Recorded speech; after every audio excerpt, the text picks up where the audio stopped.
अपने ही चंचल मन को अपने ही बस में करने के लिए साधना करते करते आज 606 दिन हो गए।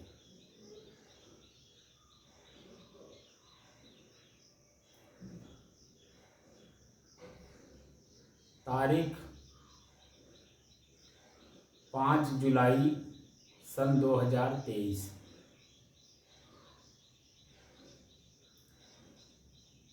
दिन बुधवार,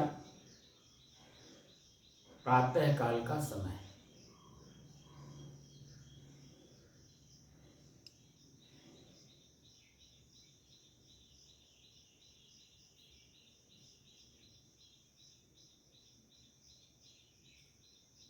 जो चाहना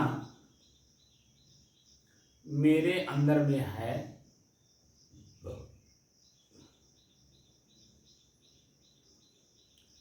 वही चाहना प्रत्येक मनुष्य के अंदर में है। इस बात को समझते हैं जी। प्रत्येक मनुष्य के अंदर में वही चाहना है जो हम चाहते हैं। बशर्ते जो हमारी चाहना है वो चाहना हम गुप्त रखना चाहते हैं कि मेरे अलावा कोई जानने ना पावे। जो मैं करूं वो कोई जान ना पावे। जो मैं बोलूं वो ब्रह्म वाक्य है, उसको सभी लोग पालन करें। मैं जो कहूं प्रकृति हमारे बस में हो जाए। प्रकृति हमारे बस में होकर के जो मैं चाहूं, जहाँ चाहूं, जैसा चाहूं वैसा हो जाऊं, ऐसा कर दूं। ये तमाम चीज़ें कल्पना में हम लोग दौड़ते रहते हैं।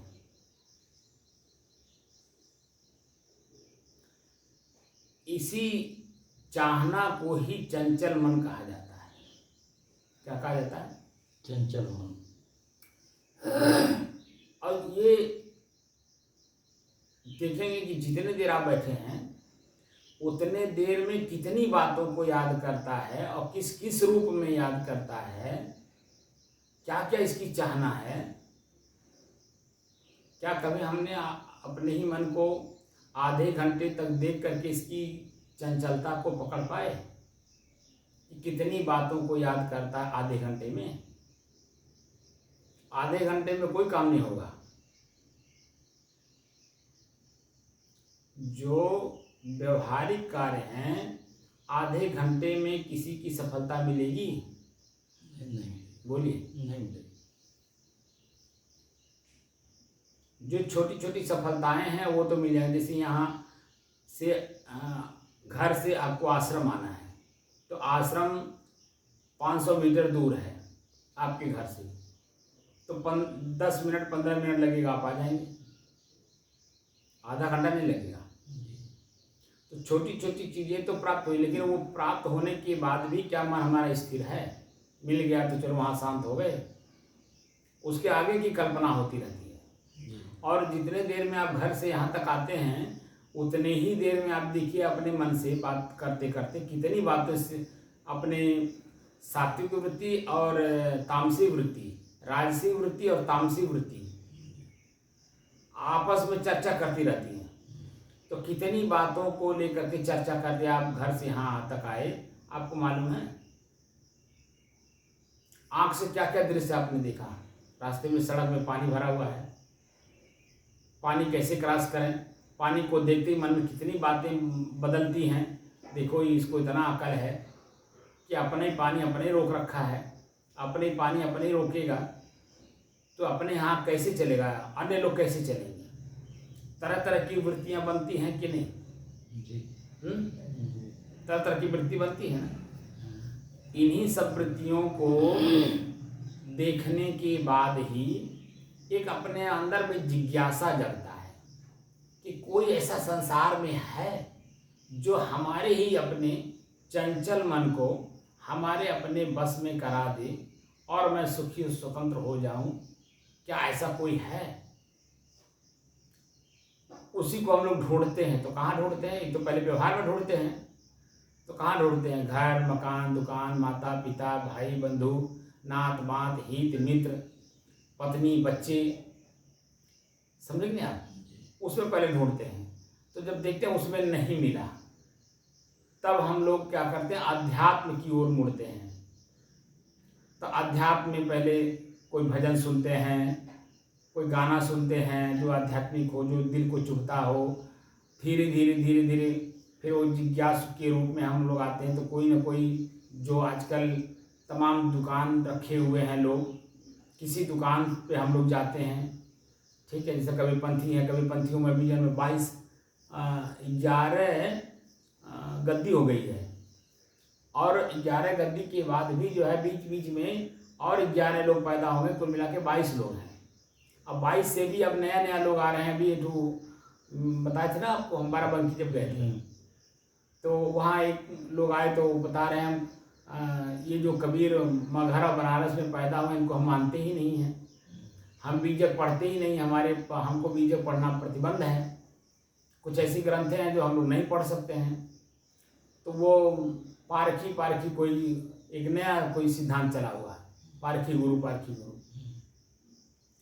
और शब्द सारे जो बोलते हैं वो बीजक से, शास्त्र से और अन्य जगहों से बोलेंगे, लेकिन उनको ये नहीं बताया जाता कि तुम शास्त्र भी पढ़ो। शास्त्र पढ़ना प्रतिबंधित है, उनके वाक्य बोलना भी तो, उनके वाक्य सुनना भी तो प्रतिबंधित होना चाहिए। उनके वाक्य बोलना भी तो प्रतिबंधित होनी चाहिए। वाक्य वही बोलोगी, ठीक। और काम क्या करोगे? और साथ साथ पत्नी भी लेके चल रहे हैं। जिस विषय वासना से बचने का उपाय वेद से लेकर के और महात्मा तुलसीदास तक हमारे संतों ने जो वाक्य बोला है, उस वाक्य को आज वर्तमान में अपने निजी स्वार्थ के चलते धत्ता बता दिए लोगों ने, और उसी को साथ लेकर के चल रहे हैं। और सदगुरु कबीर कहते, सुंदरी न सोहै सनकादिक के साथ, कबहू का दाग लगावे कारी हाड़ी हाथ। करिया हाड़ी का उदाहरण दीजिए। इसे का पहले हंडी में ही तो भोजन बनता था, तो जो उन्होंने देखा वो बताया। आज तो बर्तन है, स्टील है, एल्युमिनियम है, लोहा है ना, तांबा पीतल का भी बर्तन है, फूल का भी है। तो मिट्टी के बर्तन में जब हम आग पर, चूल्हे पे रख करके भोजन बनाते हैं, तो चूल्हे की वजह से उसका धुआं है वो राख के रूप में उसी में लिपट जाता है, लिपटता है ना। और उसी को जब हम ले करके ठंडा करके जब लेके चलते हैं, तो वो कालख जो हंडी में लगी हुई है या बर्तन में लगा हुआ है, तो वो हमारे कपड़े में कहीं ना कहीं दाग लगाएगा कि नहीं लगाएगा? जब हाथ में पकड़े हुए हैं, साथ लेके चल रहे हैं, तो कहीं ना कहीं दाग लगाएगा कि नहीं लगाएगा? तो वासना का मतलब खाली स्त्री से संबंध बनाना ही नहीं है। वासना इच्छा और कल्पना को कहते हैं। तरह तरह की कल्पनाएं मन में रहती हैं, रहती कि नहीं रहती? और जब उसी को साथ लेकर के आप चलोगे तो उसके दाग से बच पाओगे आप? बोलिए कैसे बच पाएंगे? तो उसी चंचल मन को अपने बस में करने के लिए सभी महापुरुष कहा गए हैं। तो कबीर साहब के एक शिष्य हुए गरीबदास जी, छुड़ानी धाम है हरियाणा में। वहाँ वो अपने गांव में पैदा हुए, वहीं रहे, वहीं रह करके कबीर साहब का उन्होंने दर्शन किया। साक्षात दर्शन तो नहीं किए, लेकिन वो एक सी वृत्ति बन जाती है जो साक्षात, मतलब हर व्यक्ति में कबीर दिखने लगते हैं, ऐसी वृत्ति बन जाती है। तो उन्होंने अपने ही कल्पना के माध्यम से सदगुरु कबीर साहब का दर्शन किया, ठीक है। और दर्शन करके और उन्होंने कबीर साहब का अपने आप को शिष्य मान करके अब वह भजन किए। तो भजन करके जब अपने आप को उस लेवल पे ले जाके खड़ा कर लिए, तब लोगों को भी चेताना शुरू किए। तो जो लोगों को बोलते थे वही बात वो लिखते भी थे। क्योंकि थोड़ा पढ़े लिखे थे, सम्राट घर से थे तो पढ़े लिखे थे, तो वो जो बोलते थे वही लिख भी लेते थे। लिखते लिखते लिखते लिखते इतनी मोटी ग्रंथ हो गई है, अच्छा। इतनी मोटी ग्रंथ है। ठीक है, गुरुवाणी उसको बोलते हैं। उसी गुरुवाणी में जो ये जो साधना हम लोग कर रहे हैं, जो ऋग्वेद काल से आया हुआ है, उसी की चर्चा उन्होंने अपनी भाषा में, वहाँ के हरियाणा की भाषा में उन्होंने लिखा है। क्या लिखा है जानते हैं? गरीब, अपना नाम लेकर के कह रहे हैं, गरीब सतगुरु ने माला दई, सतगुरु ने माला दे दी, श्वास सूरत में पोए, श्वास को सूरत में पो करके, मैंने गोह करके, उसमें धागा डाल करके, श्वास सूरत में पोए। और क्या करें? होठ जीभ हाले नहीं, जो होठ है और जीभ, ये दो हाले नहीं, हिलता नहीं है। ठीक है ना? होठ जीभ हाले नहीं, सहजे सुमिरन हो। तो कैसे करेंगे? अब इन्होंने सूत्र तो दे दिया। वाणी जो है सभी लोग पढ़ते हैं, बड़े चाव से पढ़ते हैं, पैसे भी खूब खर्चा करते हैं। गुरुवाणी जहाँ पाठ होता है, भजन भंडारा भी होता, संतों की विदाई भी होती है, सेवा भी होता, खूब होता है। लेकिन वो वाणी क्या कह रही है, उस वाणी पर अमल कराने वाला कोई नहीं। जैसे हमारे यहाँ बीजक या भजन, सदगुरु कबीर साहब के भजन, इसका अर्थ क्या होगा साहब? बता रहा हूँ, अभी अर्थ भी बता रहा हूँ। जैसे हमारे यहाँ बीजक याद कर लिए, तो ये रट लेने से जीभ तो हिलेगी, ओठ भी हिलेगा और मन भी हिलेगा, क्योंकि जितने शब्द आप इस समय बोलता हूँ तो मेरा सब कुछ चल रहा है, मेरा मन भी चल रहा है आगे आगे, यानी सोच सोच करके हमको दे रहा है। तो हम सोच करके वही मुंह के रास्ते बोल भी रहे हैं। तो ओठ भी हिल रहा है, जीभ भी हिल रहा है और मन भी हिल रहा है, तीनों हिल रहे हैं कि नहीं? यहाँ कह रहे हैं कि ओठ जीभ हाले नहीं, कुछ नहीं। ठीक है। तो जो मैं आपको बताया था शुरू में, 606 दिन के पहले शुरुआती दौर में, आंख बंद करिए, अपने ही श्वास को अपने से अलग होकर के देखिए। यही मैंने शुरुआत में कहा था। तो प्रश्न हुआ कि अपना ही श्वास अपने से अलग कैसे दिखाई देगा? तो इस आंख से तो दिखाई देगा नहीं, क्योंकि आंख को हमने बंद करा दिया है। तो देखेंगे कैसे? जब आंख को बंद करा दिए, तो आंख बंद करिए और अपने श्वास को देखिए। तो प्रश्न तो यही खड़ा हो जाता कि आंख को बंद भी करा दिए और कह रहे हैं देखिए भी। मन में प्रश्न शंका होगा कि नहीं होगा? आंख बंद भी करा दे रहे हैं और कह रहे हैं कि श्वास को देखिए भी। तो यहाँ आध्यात्मिक भाषा है। आध्यात्मिक भाषा का मतलब महसूस करना। यहाँ देखने का मतलब है महसूस करना। जब तक आप कष्ट और दुख, उसको बोलते हैं वेदना और संवेदना। वेदना कहते हैं कष्ट को और संवेदना कहते हैं सुख को। जब तक इसका आधार लेकर के नहीं देखेंगे, महसूस करेंगे, तब तक दिखाई कैसे देगा? जो श्वास चल रहा है, हमने कहा था कि आप, मेरा ही श्वास मेरे से अलग है और उसे देखना है। तो कैसे देखेंगे? महसूस करेंगे। तो मेरा श्वास कैसे चल रहा है, ये प्रश्न हुआ। देखने की बात कही, तो देखने में क्या बताया? कैसे चल रहा है। तो आंख से दिखाई कैसे देगा? महसूस होता है। जब हमारा मन शांत रहता है, कोई बात इधर उधर की नहीं सोचेगा, घर द्वार मकान नौकरी चाकरी मिलना जुलना आना जाना कुछ भी बात नहीं याद होगी, तब शांत रहेगा। और शांत जब रहेगा तब अपने आप को, श्वास को देखेगा कि श्वास मेरा कैसे चल रहा है। तो महसूस करेगा। कैसे महसूस करेगा?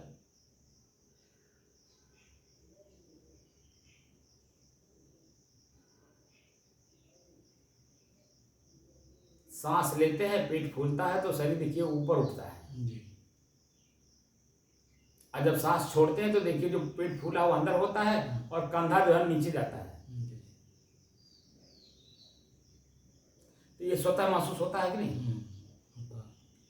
जब श्वास ले रहे हैं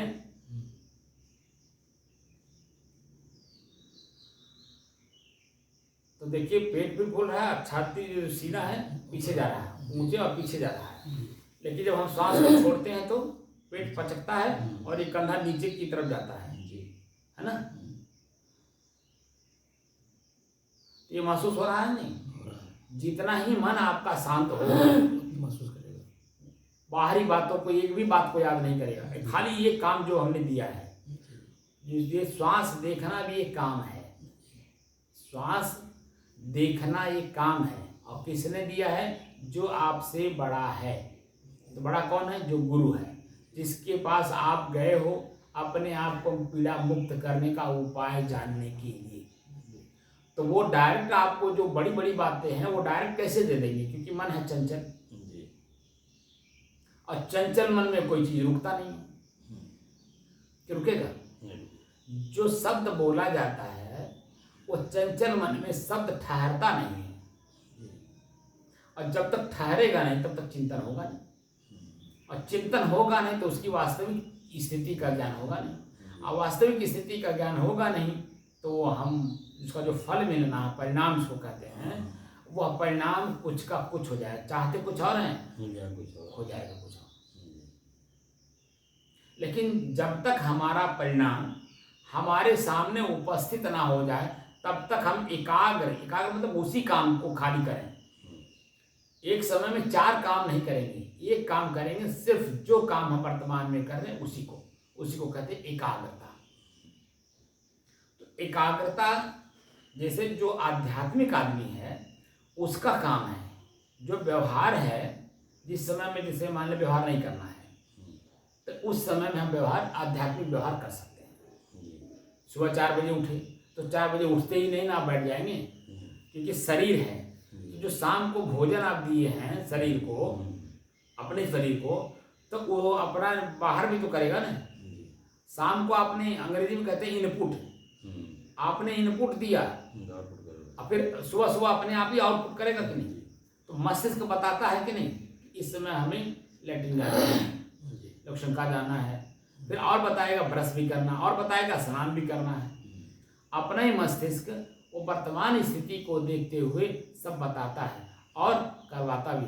और जब आप कर लेते हैं, खाली होते हैं, उन सब चीज़ों से संतुष्ट हो जाते हैं, तब जब आपको जो बताई हुई पहले की बातें हैं उसको आराम से बैठे, मन अपने लैट्रिन पे नहीं जा रहा है, अपने लक्षणका पे नहीं जा रहा है, अपने मुंह पे नहीं जा रहा है, मुंह पे यानी दांत पे नहीं जा रहा है कि यहाँ ब्रश नहीं किए, अपने शरीर पे नहीं जा रहा है कि मैं नहाया नहीं। इन सारी बातों को जब भूल करके वो प्रयोग करके जब देख लेता है, उससे संतुष्ट हो जाता है, तब आगे की बात उसको याद आता है कि ये काम भी करना है, किसी ने हमें बताया है। कौन बताया? हमारे गुरु जी ने बताया। तो गुरु जी ने जो आपको जैसी स्थिति वर्तमान में देखा था, उस स्थिति को परिवर्तित करने के लिए आपको वर्तमान की स्थिति में उन्होंने उस तरह का शब्द बोला। तो क्या दिया? जैसे अयोध्या यहाँ पास में है, यहाँ चाहे पढ़ा लिखा हो, चाहे अनपढ़ गंवार हो, चाहे किसान हो, चाहे बनिया हो, ठीक है। मैं इसलिए इस बात को अलग अलग करके कह रहा हूँ कि किसान सिर्फ एक बात को जानता है, सिर्फ खेत के बारे में बात करना है, कहीं से कोई सामान लाना है, कहीं किसी से कुछ लेना है या देना है, तो उसको बात करने नहीं आता है। उस तरह का उसका दिमाग नहीं, उसका दिमाग है बनिया का, क्योंकि व्यापार करता है ना। तो व्यापार जैसे कोई भी चीज किसी से लिया जाता है या दिया जाता है, ये व्यापार में आता है।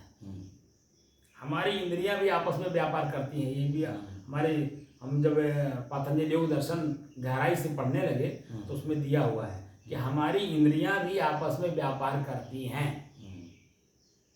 समझे कि नहीं? जैसे आँख सिर्फ देखता है, तो उठाने के लिए किसको कहता है? हाथ को कहता है।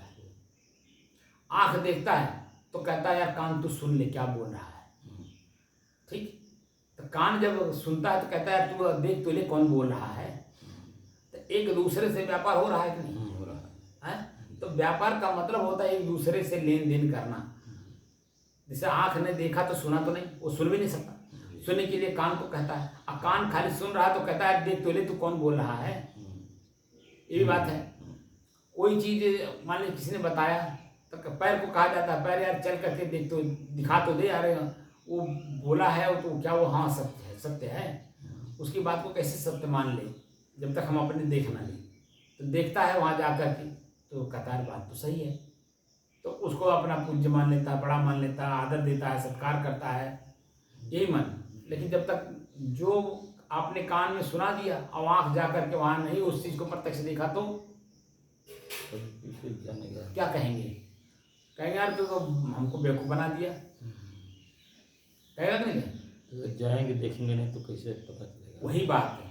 तो जो ये जो श्वास है ये जो मैं अयोध्या की जो चर्चा किया तो यहाँ क्या करते हैं, सबको एक ही डंडा से हाँकने लगते हैं। जैसे बनिया, पढ़ा लिखा, होशियार, चतुर, विद्वान, ये लोगों को कंठी देने की जरूरत नहीं है।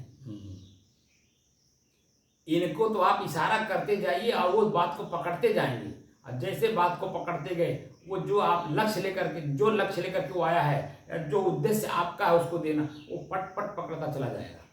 लेकिन उसको भी कंठी पकड़ा देते हैं, जाओ राम राम करो, गुरु का मंत्र जाप करो, कंठी ले लो और बैठ करके एकांत में आओ राम राम।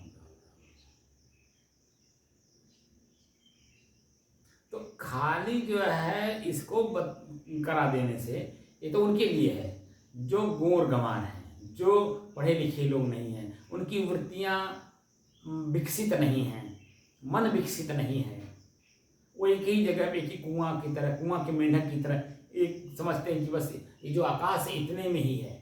खुला आकाश कितना बड़ा है ये नहीं मालूम उनको। बड़े बड़े महंत भी साहब तो मतलब ऐसे महाराज कहते हैं। मैं ये नहीं कह रहा, मैं कहाँ कह रहा हूँ, बात को समझिए। मैं इसलिए शाम को कहा था कि जो बातें जब आपकी वृत्तियाँ शांत हो जाती हैं तो वहाँ रजोगुण, तमोगुण, सतोगुण रहता है कुछ नहीं रहता कुछ। तो मैं क्या कहा था शाम को, चालाकी देखिए कि जैसे हमारे महापुरुष जैसे जो कहते सो हम सह अहम, वह मैं हूँ। कौन मैं हूँ? जिसको मैं खोज रहा हूँ, जिसको मैं खोज रहा हूँ वह मैं स्वयं ही हूँ। अब किसको कौन खोज रहा है? अब मैं स्पष्ट करूँ, मैं कबीर को खोज रहा हूँ। अब कबीर कहते मैं ही तू हूँ, तू मैं ही हूँ, मैं ही तू हूँ। जो मैंने काम किया वो तू भी कर ले। मैंने विषय वासना का त्याग कर दिया, मैं चोरी नहीं किया, बेईमानी नहीं किया, यहाँ तक की ईमानदारी ये किया कि मैं किसी का दान दक्षिणा भी नहीं लिया। उन्होंने तो स्पष्ट दिखा दिया कि मैंने जीवन भर जुलाहे का काम किया, कपड़ा बुना हूँ और उसी से अपना भरण पोषण किया हूँ, मैं तो एक दाना किसी का लिया भी नहीं हूँ, यहाँ तक उन्होंने कह दिया। तो उस लेवल पे क्या हम आप जा पाएंगे? आज स्थिति कैसी है? हम एक स्थान के महंत हैं, हम अपने को कह रहे हम तो महंत हैं, लिखते भी हैं महंत, सेवक नहीं लिखते हैं। महंत मतलब सेवक होता है। और भाषा में अगर हम कहें तो एज ए स्थान का प्रबंधक, जैसे रेलवे स्टेशन का स्टेशन मास्टर प्रबंधक है, ऐसे ही स्थान का प्रबंधक महंत है कि आए हुए अतिथियों का सेवा करने के लिए, क्योंकि ये जो स्थान है ये स्थान धार्मिक लोगों के लिए है। जो संत महात्मा, विद्वान, सज्जन, भक्त मूर्ति जो आपके पास आते हैं उनकी सेवा सत्कार के लिए ये मठ की प्रॉपर्टियां दी गई थी कि ताकि जो आपको किसी से पहले क्या था, संत महात्मा जंगल में रहते थे, झोपड़ी में रहते थे। मैं भी जो भुक्तभोगी हूँ मैं बता रहा हूँ, क्योंकि मैंने भी जब शुरू में गुरु जी के पास आया तो मैं भी झोपड़ी में ही था, वहाँ कुछ था ही नहीं। जनता के कृपा पात्र पर हम लोग थे, वही कोई सीधा पिसान दे देगा तो हम लोग खा लेंगे। लेकिन ये था कि गुरु जी परिपक्व थे, हम तो अपरिपक्व थे, हम तो कुछ जानते भी नहीं थे। तो धीरे धीरे हमको परिपक्व किए। नीम का पत्ता है, मैंने बताया था ना, नीम का पत्ता, आम का पत्ता, जामुन का पत्ता, सिंहोर का पत्ता, नीम का पत्ता, ये सब खिला खिला करके हम लोग हफ्ता भर बिना भोजन के रहे हैं, हफ्ता भर, लेकिन अपनी साधना नहीं छोड़ी। और मैं भी बहुत दिनों संकल्पित था कि मैं भाई आया हूँ आपके पास, तो जो आपकी स्थिति वर्तमान की होगी हम जब उसमें रहेंगे तभी तो आपसे कुछ सीख पाएंगे। क्या आपका उद्देश्य है वो उद्देश्य तो मैं जानता नहीं। हाँ, मैं अपना उद्देश्य जानता हूँ कि मैं साधु बनने आया, बस इतना जानता हूँ, इसके आगे का कुछ पता नहीं। आगे क्या क्या है वो तो गुरु महाराज ने धीरे धीरे से, बच्चे जन्म ले लेता है लेकिन बच्चे को क्या मालूम कि हम टट्टी कब करते हैं, पेशाब कब करते हैं, हम सोते कब हैं, हम खाते कब हैं, उसको कुछ पता है? माँ को पता है कि बच्चे को कब कब क्या क्या ज़रूरत है, क्योंकि इसको बड़ा करना है। तो बड़ा जब हो जाएगा, अपने अपने सब काम अपने करना शुरू कर देगा, तब तो हमारी कोई ज़रूरत नहीं रहेगी। तो अपने स्वतः सारा काम करने के लिए गुरु महाराज आपको धीरे धीरे धीरे धीरे धीरे थपथपा के ऊपर ले आते हैं, माँ की तरह। गुरु और माँ दोनों की वृत्तियाँ एक जैसी होती हैं एक जगह पर। माँ चाहती है कि बच्चा अपने पैर पे खड़ा हो, वैसे ही गुरु भी चाहते हैं कि स्वतः स्वतः का ज्ञान करे, स्वतः स्वतः का ज्ञान करे। तो कैसे करेगा? भूख लगी, भोजन कहाँ से पाओगे? तो क्या करोगे? चोरी करोगे? क्या करोगे? डकैती करोगे? क्या करोगे? बेईमानी करोगे? स्वतः सारे कार्य करने के लिए भूख हमारा है, शरीर हमारा है, तो भोजन कोई दूसरा क्यों देगा? अगर कोई दूसरा देगा तो उसके एवज में उसको कुछ देना पड़ेगा कि नहीं? आपके पास कुछ है देने के लिए? अगर आपके पास कुछ है देने के लिए, तब तो उसका लेना उचित है। अगर आपके पास कुछ देने के लिए नहीं है, तो उसका एक दाना भी लेना आपके लिए वो क्या होगा? जिसे कहा जाता है कि गृहस्थों के अन्न में 9 दंत, भजन करे तो उबर नहीं तो फाड़ डाले अंग। वो कहीं न कहीं किसी न किसी रूप में निकल जाएगा। तो वृत्तियाँ बदलती रहती हैं। आम पैदा होगा, नम्रता आ ही नहीं पाएगी, और जब तक नम्रता नहीं आएगी तब तक शांति कैसे होगी? हम आपने गाली दिया, मैं भी गाली दे दिया, तो आप में और मेरे में क्या अंतर रहा? मैं अपने आप को साधु कह रहा हूँ, साधु की जगह पर संत लिखता हूँ। संत का मतलब मैंने क्या बताया था? जिसका मन, इंद्रिय और शरीर शांति हो गया, स्थिर हो गया हो, शांत हो गया हो और अपने बस में हो गया हो, वही तो संत होगा। अब मैं अपने आप के नाम के आगे संत लिखता हूँ, मंत्र नहीं लिखता हूँ, संत लिखता हूँ, और कोई मुझे गाली दे रहा, मैं भी गाली का बदला गाली दे दिया, तो संत कहाँ रह गया? तो जो आपके मन में शंका है, उस शंका का ही तो समाधान मैं कर रहा हूँ शब्द पे। शब्द दे करके आपके मन की शंका स्वतः दूर होनी चाहिए कि देखिए बात कहाँ है और बड़े बड़े लोग हमको कहाँ कहाँ ले जा रहे हैं, क्योंकि स्वयं भटके हुए हैं। ये बाहर की फैकल्टियाँ ये महत्वपूर्ण नहीं है कि हम कितने बड़े आश्रम पर बैठे हैं, कितने बड़े जनता के बीच में बैठे हैं, ये यहाँ महत्वपूर्ण नहीं है। हमारी वृत्तियाँ कितनी स्वतः हमारे बस में हैं, ये महत्वपूर्ण है। क्योंकि मैं स्वयं में शांति चाहता, तो वहाँ रजोगुण नहीं रहेगा, तमोगुण भी नहीं होगा, तो सतोगुण तमोगुण, अब तो रजोगुण कहाँ से रहेगा?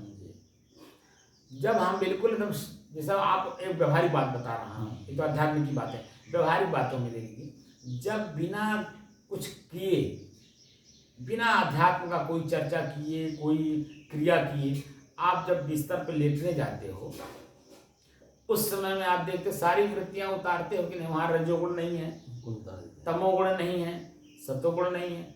आपकी वृत्तियां तीनों जब शांत होती हैं, तब तो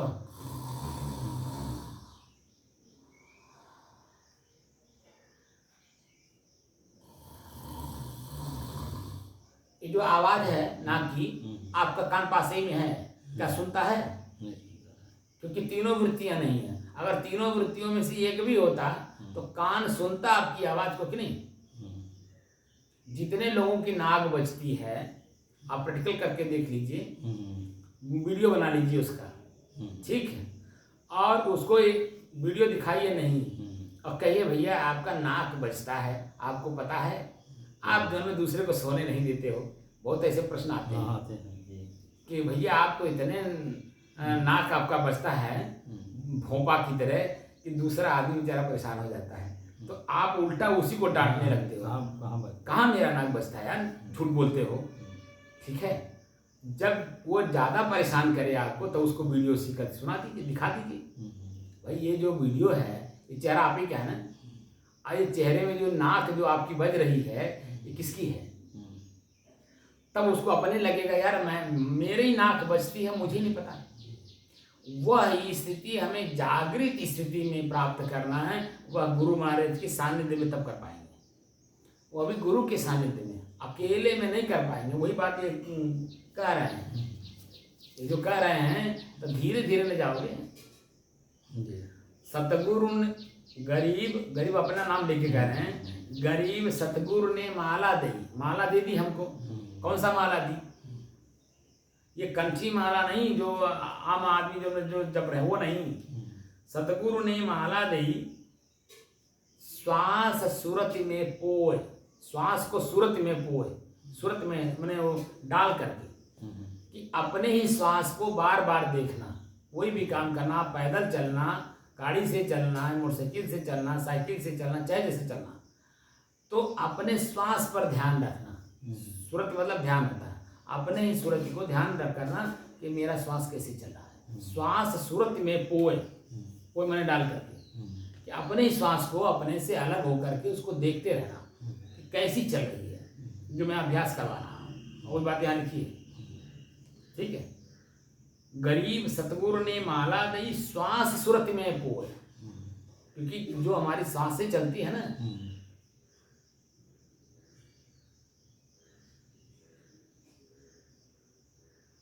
एक श्वास आई फिर एक श्वास गई, फिर एक श्वास आई फिर एक श्वास गई। जैसे माला ऐसे घुमाते रहते हैं, ऐसे आपकी श्वास भी घूमती रहती है। एक गई फिर एक आएगी, फिर एक आएगी फिर एक जाएगी, ऐसे आती है। तो एक एक जैसे माला हम गिनते हैं, ऐसे श्वास भी गिनी। श्वास सूरत में पोए, होंठ जीभ हाले नहीं। जैसे हम जब माला फेरते हैं, वो तुलसी का हो या रुद्राक्ष का, तो उसमें आप देखिए होंठ हिलता है, क्योंकि मंत्र हम बोलते हैं। एक माला यहाँ ले लिए, एक दाना, और एक बार जबान बोलते हैं।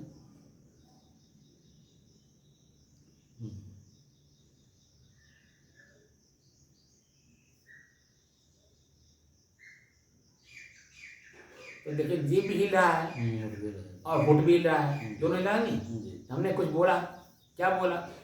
ओम ह्रीं क्लीं चामुंडाय बिच्ची, ये बात मंत्र मैंने बोला, क्योंकि ये मंत्र लोग लेते हैं सिद्धि के लिए। भयंकर रात में 12 बजे जो हैं शमशान घाट पर जन्म उसकी सिद्धि करने के लिए, ठीक, वो मंत्र बोलते हैं। तो उसकी बात कर रहे हैं कि जीभ और होंठ हिलता नहीं है, लेकिन मन तो चल रहा है ना, मन गिनता है, अपने श्वास को देखता है। सूरत माने मन ही होता है, अपने मन से अपने श्वास को हम देख रहे हैं। सूरत में ख्याल, वही ख्याल ही तो मन है, और क्या है। आप शांति से बैठे हैं, कोई ख्याल नहीं है, तो जो हमारी आपकी चर्चा हो रही है वही तो ग्रहण आपका आँख कर रहा है, कान सुन रहा है, आँख देख रहा है, ठीक। तो अंदर गहराई में जा रहा है कि नहीं जा रहा है, कि कोई बात आपको याद नहीं है, ना घर का, ना परिवार का, ना शरीर का, कि भूख भी लगता है, चाय भी पीना है। कैसे कल 9 बजे तक हम लोग रह गए, 7 बजे उठने के बजाय 2 घंटा एक्स्ट्रा रह गए, तो फोन आने लगा कि नहीं घर से, खराई ना हो जाए। लेकिन आपको याद है? आपको तो कुछ याद नहीं था, क्योंकि इतनी मस्ती, इतनी आनंद की चीजें मिल रही थी कि उस दुनिया की चीजें भूल गई थी, शरीर का भी धर्म भूल गए थे। तो श्वास सूरत में पोए, जीभ होंठ जीभ हाले नहीं, सहजे सुमिरन हो। ये स्थिति जब आ जाएगी, शुरुआती दौर में क्या है, अपने श्वास पर अपना मन जाता नहीं। ये क्या नया नया चीज दे दिए, तो हम तो रोज श्वास लेते हैं, तो ये देखने की बात कहाँ कर रहे हैं। मैं तो उसी में ही हूँ। मन अपना ही मन जो है वो देखना नहीं चाहता है, लेकिन क्यों दिखाया जा रहा है ये तो उसको पता नहीं है। ये तो गुरु को, बच्चे को दूध क्यों माँ पिला रही है बार बार, स्वस्थ हो, बड़ा हो, धीरे धीरे अपने पैर पे खड़ा हो। इसलिए तो उसको तेल, मुकवा, मालिश और टट्टी पेशाब उठाया जाता है, उसको स्वतंत्र किया जाता है। धीरे धीरे धीरे धीरे जैसे जैसे उसको दूध पीता जाता है, और उसके बाद जो है वो तेल मुकवा लगता जाता है, धीरे धीरे उसको प्रेम की भाषा मिलती है। बच्चे के साथ आप कितना भी क्रोधित रहिए, तो बच्चे के साथ आप जाकर के क्रोध नहीं करिए। अगर क्रोधित हुआ तो तामसी में वो तामसी है, तामसी में भी तामसी है, इसलिए बच्चे पे क्रोध कर रहा है। जैसे 3 गुण है ना, रजोगुण, तमोगुण, सतोगुण, तो सतोगुण में भी 3 गुण है, सतोगुणी में भी 3 गुण है, उसमें भी रजोगुण, तमोगुण, सतोगुण है। सतोगुण में भी और रजोगुण में भी 3 गुण है, रजोगुण, तमोगुण, सतोगुण। और तमोगुण में भी तीनों हैं। ये मैं मतलब नहीं समझ पा रहा था, लेकिन जब मैं प्रैक्टिकल देखने लगा, जैसे जो तमोगुणी लोग हैं, क्रोधी लोग, तामसी मतलब तामसी भोजन करने वाले लोग, ठीक है, उनको भी मैं कई लोगों को देखता हूँ कि उन्हीं के बीच में रहते हुए कोई ऐसे भी हैं धीरे धीरे उबलने लगता है मन, तो धीरे धीरे वो तामसी से जो है रजोगुणी में आते हैं, तो उनकी आंखें थोड़ी दूर तक दिखने लगती हैं, वहां से ऊपर उठने लगती हैं, तो क्या देखती है, फल फूल देखने लगती हैं, तो रजोगुण से तमोगुण की तमोगुण से रजोगुण की तरफ आए, क्योंकि वहाँ जो फल है वो है बिना पैसे दिए मिलेगा नहीं, तो राजशाही का वो जमाना है ना, तो उसको मिलेगा नहीं। तमोगुण का मतलब है सिर्फ मांस मछली और दारू खाना पीना, जो बिना विचारे किया जाता है, जो सामने आया खा लिया। लेकिन रजोगुणी में क्या होता है कि हम अपने ही खान पान से ऊब जाते हैं, तब ऊपर देखने लगते हैं, अरे यार तो दूध भात भी खा रहा है, अरे यार तो फल भी खा रहा है, तो वो रजोगुण में आता है। और वह रजोगुण जो है जब सतोगुण में बदलता है कि इसको आगे, जैसे सूखे मेवे हैं, दूध हैं, स्वच्छ वृत्तियां हैं, जब धीरे तमोगुण से रजोगुण में आया, रजोगुण से सतोगुण में आया है तमोगुणी, फिर उसमें से जब वो निकल करके रजोगुणी में आता है, और फिर रजोगुणी में से निकल करके वो रजोगुणी वाला भी तमोगुणी रजोगुणी और सतोगुणी उसमें भी है, तो उससे बाहर आता है। तो उससे बाहर आने के बाद तब जब सतोगुण में जब आता है, उसमें भी तमोगुण सतोगुण और रजोगुण है, उससे तब बाहर आके तब अपने आप का बोध होता है, हमारी खुद की वृत्तियां कहाँ कहाँ उलझी हैं, कैसे कैसे उलझी हैं, किस किस रूप में। इससे अभी समाज हमको जानता है कि साधु हैं, भेष से देखता है, घर द्वार छोड़ दिए, माँ बाप छोड़ दिए, पूछते हैं। जब परसों में वहाँ गया था गुरु पूर्णिमा में, तो कुछ लोग में गुरुआ लोग आए हुए थे, तो उनके साथ में 15-20 लोग उनके शिष्य लोग थे, तो उनके शिष्य जब मैं यही प्रश्न किया कि बैठिए थोड़ा सा सत्संग कर दिया जाए, तो मैंने पहले प्रश्न ये पूछा, ये जो शरीर है ये मैं हूँ या ये शरीर मेरा है। अब इसी में अब हमें को उलझाने की कोशिश की लोगों ने, ये जो आप पाठ पढ़ा रहे हैं, हमारे गुरु तो कब के सुना दिए हैं, ये है, आप साक्षी को जानते हैं, अभी साक्षी का जो लास्ट में आना चाहिए भाव, वो पहले ही अगला कर खड़ा कर दी, तो तामसी वहां हो गई ना, वृत्तियां क्रोध में उत्पन्न हो रही है, उसको नहीं पता चल रहा है कि ये क्रोध उत्पन्न हो रहा है, हम उनको पटकनी मारने जा रहे हैं, ये नहीं जान रहा है कि वो संत हैं। संत जो है दिन रात मेहनत करता है उसी में, तब जा करके अपनी वृत्तियों को शांत करके दूसरे को बता पाता है, जितना जानता है उतना बोलता है। तो हम अभी तो शुरू किए थे। एक बात बता दीजिए, यही सरकार इस समाज में अलग अलग एजुकेशन है, और अलग अलग एजुकेशन के परिणाम भी हैं, जैसे कोई डॉक्टर बनता है, कोई वकील बनता है, ठीक है, डॉक्टरों में भी जो कोई प्रोफेसर होता है, लोग प्रोफेसर भी डॉक्टर लिखता है, ठीक है, तो उसकी PhD अलग होती है। और डॉक्टर वास्तव में जो वैद्य होता है, हमारी भाषा में वैद्य, वो अंग्रेजी में डॉक्टर, तो वैद्य जो है प्रैक्टिकल करता है तो MBBS करता है, ठीक है, या आयुर्वेद में जब जा करके वो आयुर्वेद आचार्य बनता है, तो वो सारी चीज़ें जो है जा करके सीखता है, 3 साल 4 साल 5 साल लगाता है, पूरा जीवन लगाता है, वहाँ पे समय लगाता है, तब जा करके लास्ट में जब डिग्री मिलती है, उसका परीक्षण होता है, परीक्षण होने के बाद जब वो सही पाया जाता है, तब उसको जो डिग्री दी जाती है, और वो डिग्री जब उसको मिलता है तब अपने नाम के आगे डॉक्टर लगा सकता है, वैद्य लगा सकता है, हकीम लगा सकता है। तो समाज में बना हुआ है। तो जो विद्याएं जितना मैंने एजुकेशन जितना आदमी किया है, जैसे इंटर ही तक हम गए, और हम कहें कि अपने नाम के आगे हम डॉक्टर लिख लें, हम अपने नाम के आगे प्रोफेसर लिख लें, हम अपने नाम के आगे जो है वकील लिख लें, हो पाएगा? डिग्री नहीं किए तो कहाँ लिखेंगे? समाज के दृष्टिकोण से हम उस लेवल पे नहीं हैं, तो समाज के दोषी हो जाएंगे कि नहीं? तो जहाँ हम हैं, जिस रूप में हैं, उससे आगे बढ़ने की जरूरत है कि नहीं? तो क्या हमारे जो बैकग्राउंड है वो हमारे उस लेवल पे जाने के लिए हमें सहयोग करती हैं? जैसे माता पिता का धनवान होना, क्योंकि जितना एजुकेशन आप करने जाएंगे, स्कूल पढ़ने जाएंगे, तो पैसा खर्चा होगा, तो पैसा जो खर्च होगा वहाँ किताब कापी ड्रेस फीस वगैरह जो कुछ लेकर के वो देने के काबिल आपके माता पिता हैं। आपके माता पिता अगर काबिल हैं तब तो आप जाइए पढ़ने, लेकिन आपके माता पिता काबिल नहीं है, जहाँ तक काबिल थे वहाँ तक पढ़ा दिया आपको, कक्षा 12 करा दिए, अब आगे उनके पास हैसियत नहीं है तो कैसे आप आगे जाओ। तो अगर आपके अंदर में इच्छा है आगे जाने की तो स्वतः उपार्जन करना होगा उस लेवल पे फीस देने के लिए।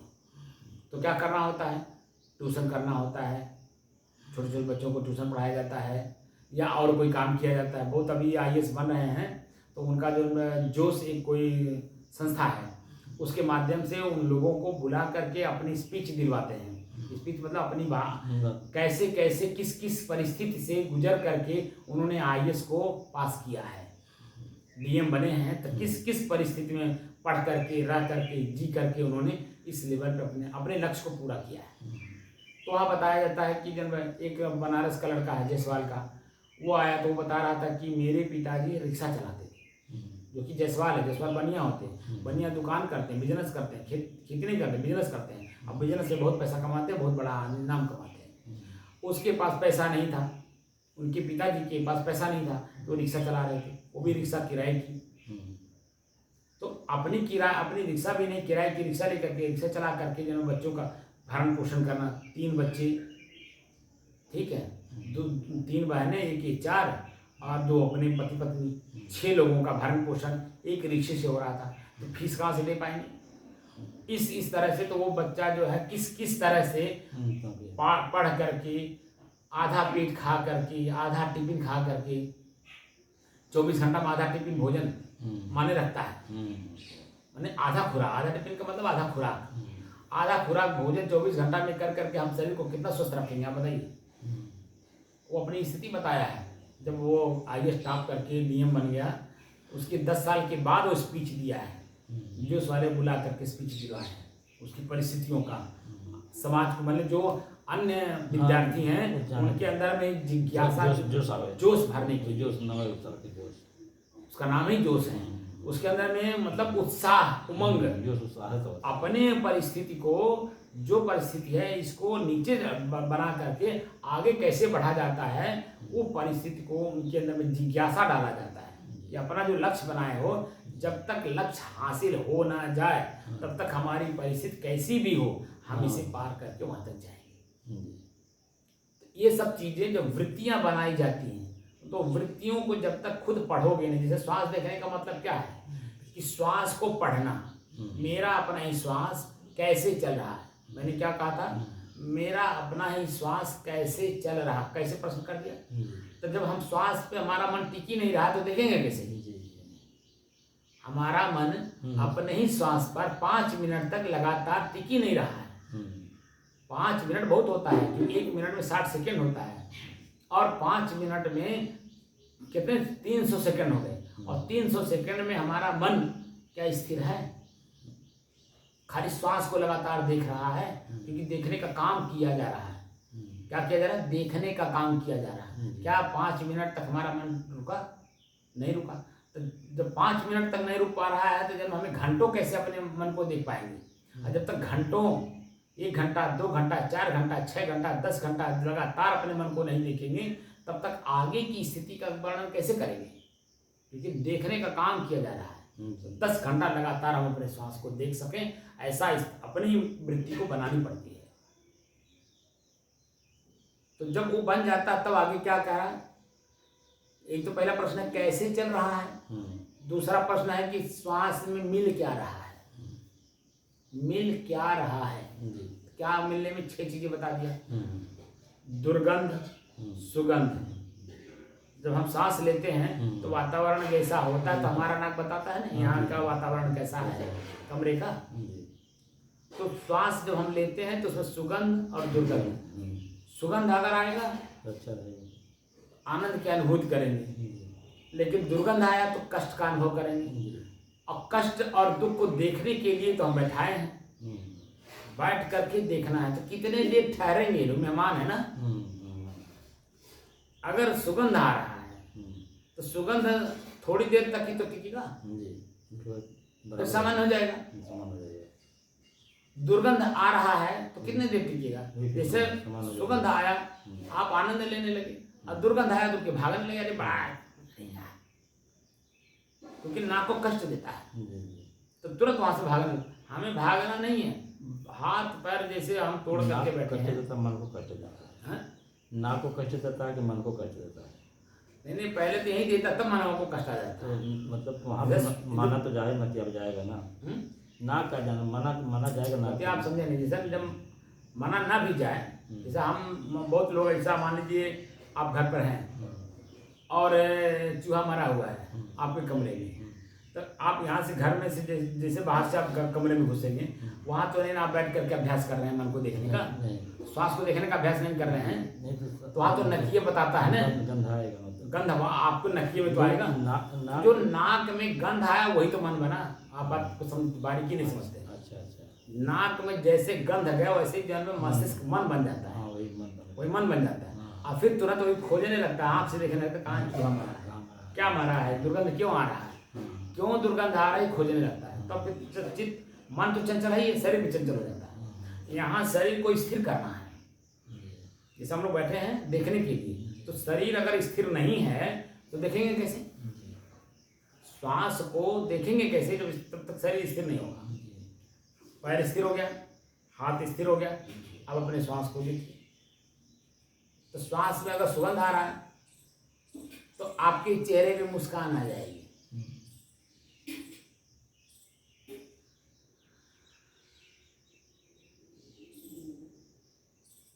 तो आपकी जो सांस की गति है थोड़ा धीमा नहीं होगा और ज्यादा लेने लगेगी।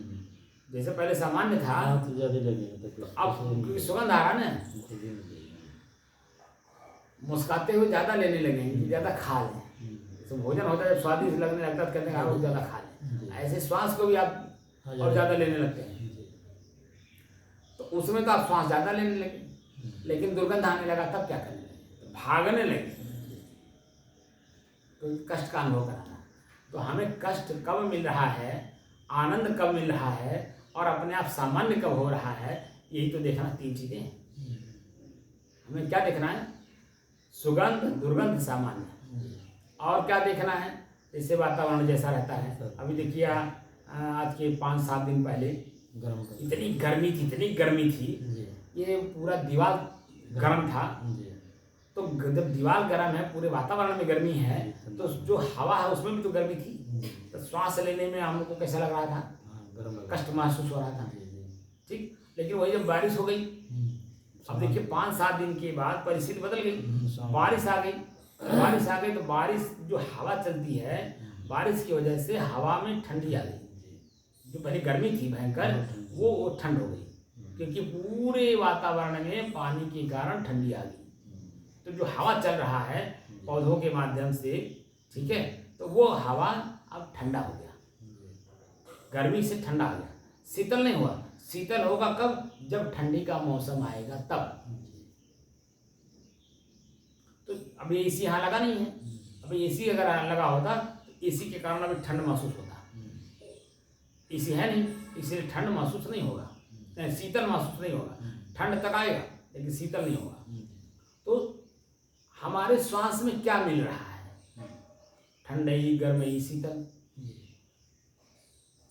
सुगंध, दुर्गंध, सामान्य, 6 चीजों को प्राप्त करेंगे। तो कि जैसे 2 घंटा बैठे तो कितने देर तक आपका श्वास सामान्य चला शुरुआती दौर में, और उसके बाद कितने मिनट तक आपको सुगंध मिला, और सुगंध के कितने मिनट बाद सामान्य हो गया, सामान्य के फिर तुरंत बाद कितने देर के बाद दुर्गंध आने लगा, और दुर्गंध किस तरह का आया, और कितने देर तक ठहरा, कितने मिनट तक ठहरा।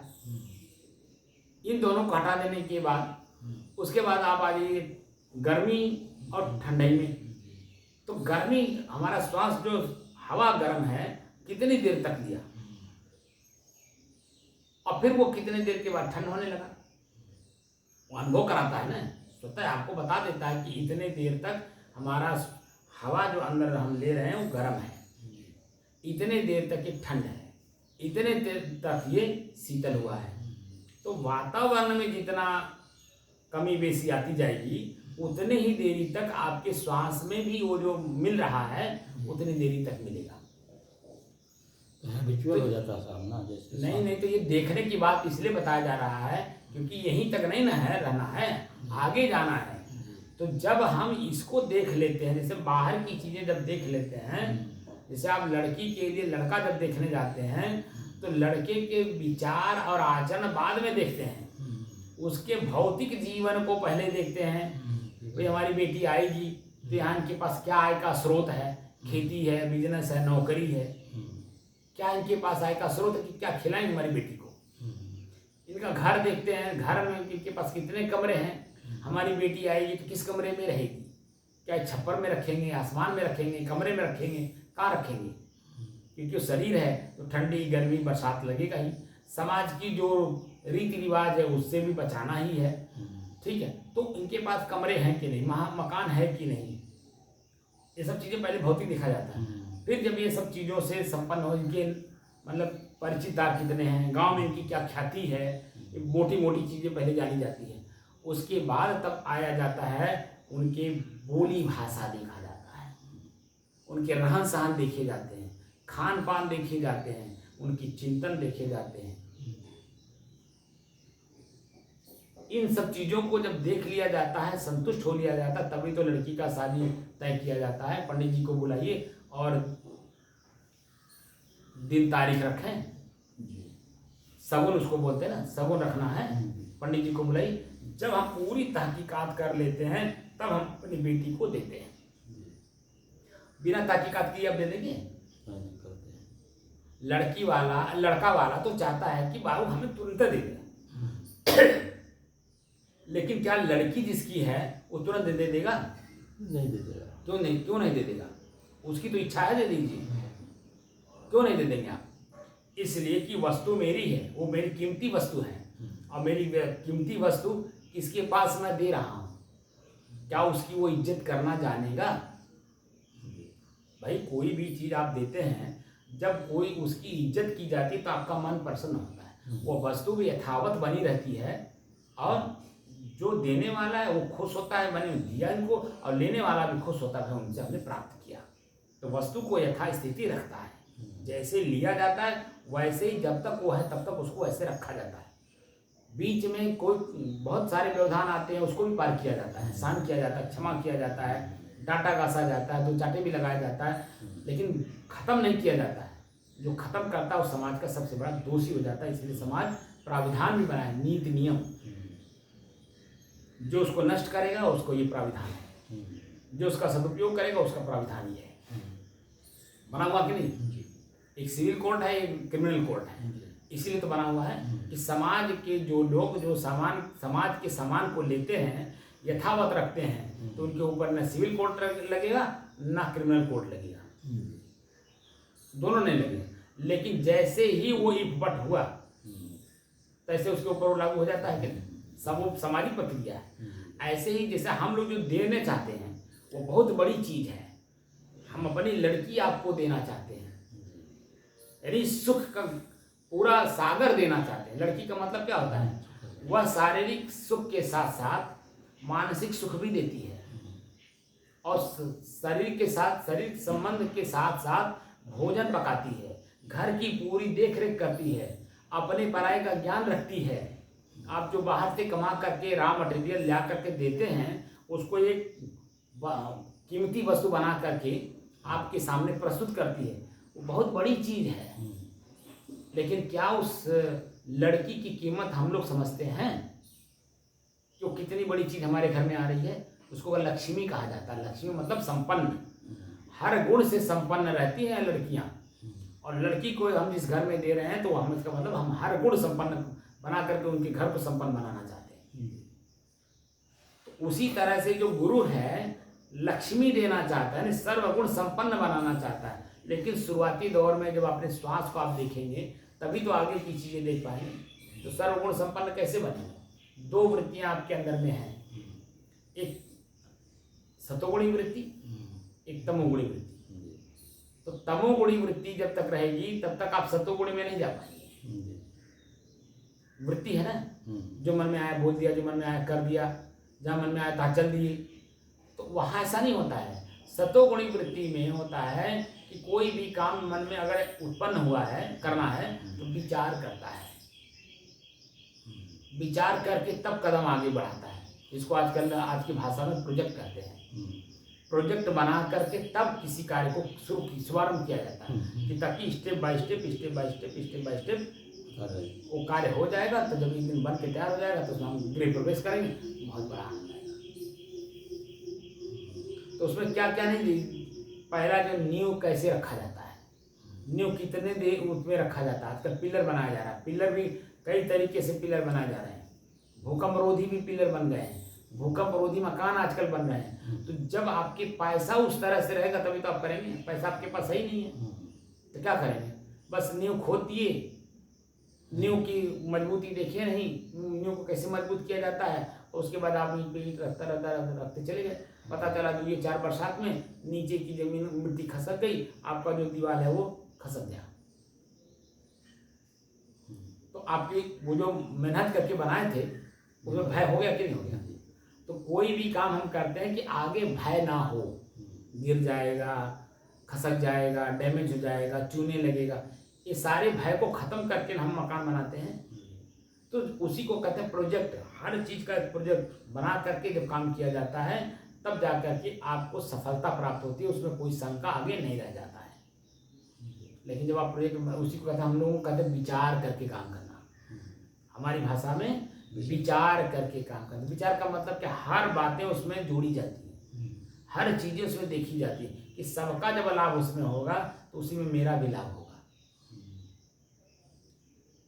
भाई जैसे आप हमारे पिताजी हैं, आप हम घर बना रहे हैं, हम पहले कह दिए कि हम इस घर में आपको घुसने नहीं देंगे, तो आप घर बनने देंगे? मेरे पिता हैं, आपकी संपत्ति पे ही मुझे सब कुछ अपना राजा बनना है, और आप ही को कह रहा मैं मकान बना लेकिन घुसना नहीं मेरे कमरे में, पहले ही बोल दिया, तो क्या आप मकान बनने देंगे? क्यों बनने देंगे? जब हम वहाँ घुस ही नहीं सकते, हमारा उसमें कोई लाभ है नहीं है, तो क्यों बनने देंगे? तो बाधा आ गई कि नहीं आ गई? भाई है, भाई को कह दी भाई देख तेरा मकान नहीं बन रहा, ये मेरा मकान बन रहा, तू मेरे मकान में नहीं आ सकता, क्या मैं भाई बनने देगा? बहन है, बहन भी को आपने कह दिया कि जन तुम हमारे कमरे में नहीं आ सकती हो, हमारे घर में नहीं आ सकती हो, तो बनने देगी? बेटा है, बेटे को आपने कह दिया मैं घर बना रहा लेकिन मेरे घर में मत आना, तो क्या बनने देगा? आपके परिवार के लोग ही आपका घर बनने में नहीं देंगे, तो बनने देंगे? जैसे आप बोल दिए वैसे ही वो 70 वगैरह यार तो कल की बात आज बोल दिया, वैसे तो लोग बोलते तो नहीं है लेकिन कर देते हैं, आगे चल करके हो जाता है, वो परिस्थितियाँ ऐसी होती है। लेकिन तो पहले ही बोल दे रहा है, तो हम भाई तू अपना हिस्सा भर खाली बना, मेरा हिस्सा नहीं बना सकता। तो जहाँ हम 10 बाई 15 का कमरा बनाने चले, वहाँ पता चला कि जब 3 भाई बहन हैं तो कितना आएगा, तो उतने में कहाँ जाओगे आप? और वैसे सबका इसीलिए कहा गया ना, जहाँ सुमति तहाँ संपत्ति नाना। जब सबकी मति एक होती है उसको सुमति कहते हैं। एक काम करने में सबका मन जब लगता है तब उस कार्य की जो प्रगति होती है, जहाँ जिसको अपना लगता है कि हाँ ये फेल हो रहा है, हल्का सा तक्का लगा देता है, बुद्धि लगा देता है, पैसा लगा देता है, तो वो काम सफल हो जाता है। तो सफल होता तो सबके वजह से हुआ ना। मैं कहूँ कि मेरे वजह से हुआ, ये तो मेरा अपना खुद का गलती है। ऐसे ही मेरी वृत्तियाँ मेरे अंदर में हैं, हमारी वृत्तियाँ हमको ऊपर चढ़ने ही नहीं देंगी। काम, क्रोध, लोभ, मोह, राग, द्वेष, ईर्ष्या, जलन, प्रसन्नताप, निंदा, चुगली, अनेकों प्रकार की बुराइयां हैं। ये बुराइयां जो आप जानेंगे नहीं, समझेंगे नहीं, तो उनको निकालेंगे कैसे? और ये निकलेंगे कैसे? और जब तक ये निकलेंगे नहीं तब तक सतोगुणी वृत्तियां आएंगी नहीं। दया, क्षमा, संतोष, धैर्य, विचार, विवेक, गुरुभक्ति, नम्रता, कोमलता, निर्भयता आएगी कैसे? और जब तक ये आएगी नहीं तब तक तमोगुणी वृत्ति में आप कुछ कर सकते हैं। कोई भी काम आप तब तक नहीं कर सकते जब तक सतोगुणी वृत्ति ना आए। तो जो हम लोग अपने आप को प्राप्त करना चाहते हैं, अपने स्वयं को प्राप्त करना चाहते हैं, जो हमने कचरे में अपने आप को ही लपेट लिया और अपने आप को साफ करना चाहते हैं, जैसे मान लीजिए कीचड़ में गिर गए, बरसात का मौसम है, कीचड़ में गिर गए, जैसे मान लीजिए खेत में हैं, काम कर रहे हैं, तो कभी कभी होता है कि कितना भी बचाइए फिसल जाते हैं, फिसल जाते हैं, तो उसी में गिर करके पूरा कपड़ा मिट्टी से लिबड़ जाता है, तो क्या करें हम उसे लिबड़े हुए रहें? फिर उसको धोते होते हैं। तो वहाँ से निकल करके क्या करते हैं, साफ हे इतना बाल्टी लाओ भाई। किसको कहते हैं? अपने परिवार के सदस्य को। तो कोई बाल्टी ला दिया, कोई पानी भर दिया, कोई कपड़ा साफ कपड़ा दे दिया, कोई साबुन दे दिया, कोई पानी चला दिया, आपको बैठा के नहला दिया, आप नहा लिए, साफ हो गए, आपका कपड़ा धो दिया, साफ हो गया, सुखाने के लिए डाल दिया, आपका मन गदगद हुआ नहीं। आप अकेले क्या क्या काम करेंगे? तो जब मनोवृत्तियां जो जो बन रही हैं जिस समय में, और उस समय में जब लोग सहयोग कर दिए, तो वही तो जब आप आगे बढ़ते गए। तब जब जा करके लास्ट में नहा धो करके आए, अब थोड़ा सा अब लाओ भाई, थोड़ा मन प्रसन्न हुआ है, थोड़ा भोजन कर लें। जब तक आपके शरीर में कचरा रिभा रहता है तब तक आप भोजन नहीं करते हैं। और जब कपड़ा कचरे से अपने आप को साफ कर लेते हैं, तब भौतिक में कहता है भैया थोड़ा सा कुछ शांति आई मन में, और लाओ भोजन कर लें। अब भोजन करते हैं, थोड़ा विश्राम करते हैं। अब विश्राम जैसे करते सारी वृत्तियाँ उतर जाती हैं, लाश की नींद आती है। लेकिन जब तक आपके शरीर में कचरा लिबड़ा है, आपके आँख ने देखा है, मस्तिष्क में बातें गूंज रही हैं, तब तक क्या नींद आएगी? वही चीज़ें यहाँ है। जब तक आपकी वृत्तियाँ जो तमोवृत्तियाँ वो रजोगुणी में न बदलें, और रजोगुणी वृत्ति जब तक सतोगुण में न बदले, और ये तीनों जब तक अपने आप में ना बदलें, तीनों बदल जाएंगे, तब हम अपने आप की तरफ बढ़ेंगे। ये तीनों नीचे छूट जाती हैं। तमोगुणी नीचे छूटी तो रजोगुणी वृत्ति मिली, रजोगुणी नीचे छूटी तो सतोगुणी मिली। और जब ये तीनों वृत्तियां शांत होती हैं, तब हम अपनी तरफ बढ़ते हैं। मैं कौन हूँ, ये प्रश्न वहाँ तब गुणातीत तब त्रिगुणातीत होते हैं। गुणातीत गुण मान लिया होता है दया, क्षमा, संतोष, धैर्य, विचार, वे जो आपके अच्छे गुण हैं, व्यवहार, उसको गुण कहते हैं। आपके व्यवहार जो अच्छे हैं उसको गुण कहते हैं। ये तमोगुण, रजोगुण और सतोगुण जो उसी में चलते रहते हैं, उसी में चलते रहते हैं। तो जब आपकी वृत्तियां शांत होने लगती हैं, तब आगे का जब जैसे ही, इसीलिए कबीर साहब ने कहा ना कि सूरत विचारी क्या करे, सूरत के सहारे तो ही हम चढ़ेंगे ऊपर। शब्द सूरती, जब तक हमें शब्द मिलता नहीं, सूरत बनती नहीं। और सूरत मिलती नहीं जब तक, तब तक हम आगे बढ़ेंगे कैसे? तो शब्द के सहारे ही तो चढ़ना होता है। तो तत्सम तद्भव तदासीत, तत्सम तद्रूप, तत्सम तद्रूप तद्भव तदासीत, 4 शब्द हैं। तो तदासीत जो नींद की अवस्था है, वो तदासीत की अवस्था है, माने वही हो गए। अब वहाँ कुछ मिलाना नहीं है। तो वो वृत्तियाँ वहाँ तक जाने के लिए जब तक श्वास में हम जब तक देख देख करके नहीं आगे बढ़ेंगे, तब तक हम अपनी वृत्तियों को पढ़ेंगे कैसे? हमारे माँ गुस्सा आ रहा है, तब वो वृत्ति में है। गुस्सा नहीं आना चाहिए, कितना भी नुकसान हो जाए, कुछ भी हो जाए, हमें गुस्सा नहीं करना है। तो तमो वृत्तियों से अपने आप को बचाए। फिर रजोगुणी से बचाए, तो रजोगुण तमोगुण को जानेंगे तब तो बचेंगे अपने आप को। अभी तो हम लोग उसी में ओतप्रोत हैं, वही कर रहे हैं, पता नहीं। अब यहाँ श्वास से शुरू किए कि पता करके काम करो। जब पता करके काम करेंगे तो हर चीज को देख के काम करेंगे कि नहीं? जब जैसे लड़की एक बहुत बड़ी चीज होती है, लड़की का शादी करना है तो लड़के को 2-2 साल, 3-3 साल, 5-5 साल, 10-10 साल लोगों को लग जाता है लड़का हेरते हेरते। होता नहीं होता है? जब तक अपने अनुकूल मिलता नहीं है, तब तक हम अपनी लड़की को किसी को देते नहीं हैं। अपनी लड़की को हम अपने पास रखते हैं। इसी तरह से गुरु लोग भी हैं। जब तक शिष्य का मन एकदम अनुकूल नहीं होता है, तब तक जो तदासीत की भाषा है वो सिखाई नहीं जाती। 606 दिन आज हो गया। जैसे आपका 100 दिन से ऊपर उठते गया, आपकी वृत्तियां शांत होती गई, वैसे वैसे मैं शब्द को पकड़ाता जाता हूँ। और आप जैसे ही आप बैठते हैं, आप देखिए अब कुछ नहीं सोचना होता है। श्वास को भी खाली 5 मिनट तक आप देखते हैं।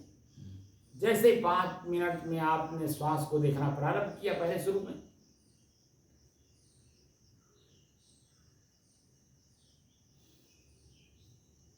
घर से आप चल के यहाँ आते हैं, तो चलने के कारण, क्रिया होने के कारण आपकी श्वास की गति तेज रहती है। तो धीरे धीरे धीरे धीरे 5 मिनट में अपने आप सामान्य हो जाती है। और जैसे सामान्य होती है वैसे वृत्ति, आपकी पूरी वृत्तियां शांत हो जाती हैं और अपने आप एकदम तदासीत हो जाते हैं। आपकी शरीर की स्थिति बताती है।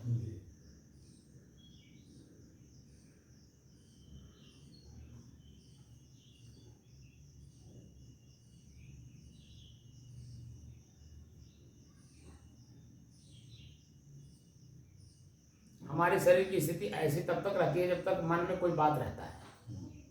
हमारे मन की स्थिति धीरे धीरे डाउन होने लगती क्योंकि मन में कोई बात नहीं रह गई है।